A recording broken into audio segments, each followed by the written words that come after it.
Okay, my friends, so it's always fun to watch Jimmy on his show playing Russian egg roulette with people. We're going to watch some more here in a second. When I have in-person 243, I actually bring a dozen eggs myself, and we play in class, which is always a hoot to see which students early on in the course are willing to go toe-to-toe with me and smash things on their head. But the real thing is, the reason I'm showing you this, of course, it's perfect probability. Probability. Now, some of you have had Math 105 before, which means you've probably spent inordinate amounts of time looking at probability, and we're not going to look at them to that level of detail that you did in Math 105, because the statistics in 243 don't require that. They require you to understand probability in a very certain way. Probability in this class, should be thought of as a rate at which something happens. So when you ask somebody what the probability, or chance, that's another word that's often used, or likelihood, these things all mean the same thing. Likelihood, chance, probability. They all mean what's the rate at which it happens. If you did the assessments for the day one, we looked at the rate of occurrence of parent-identified ADHD. That's a probability. If you randomly select a 2 to 17-year-old from the US, I think it was in 2016, what is the chance that they are parent-diagnosed as ADHD?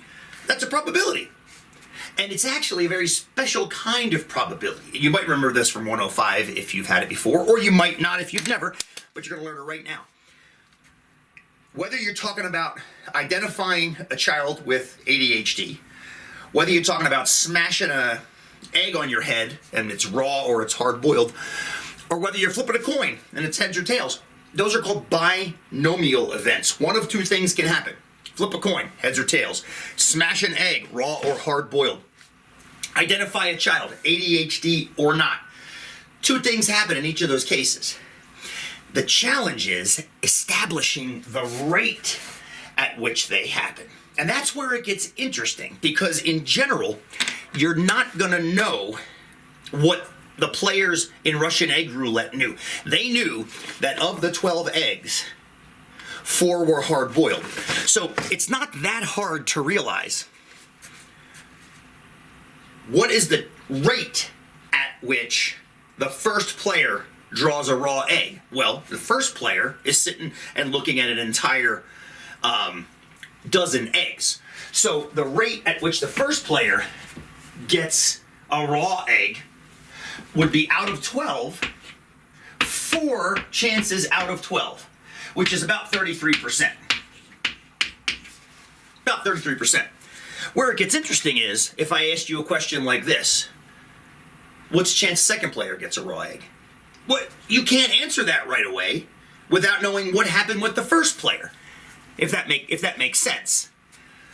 So probability is really tied to statistics, which I mentioned in the previous set of videos, in that you often have to look at data to establish the probability. So what we're going to do next is we're going to watch a few episodes of Russian egg roulette that I have been able to capture online. And we're going to see if we can establish this 33% without knowing that we've got 12 eggs, 4 of which are raw. Okay, let's go watch it.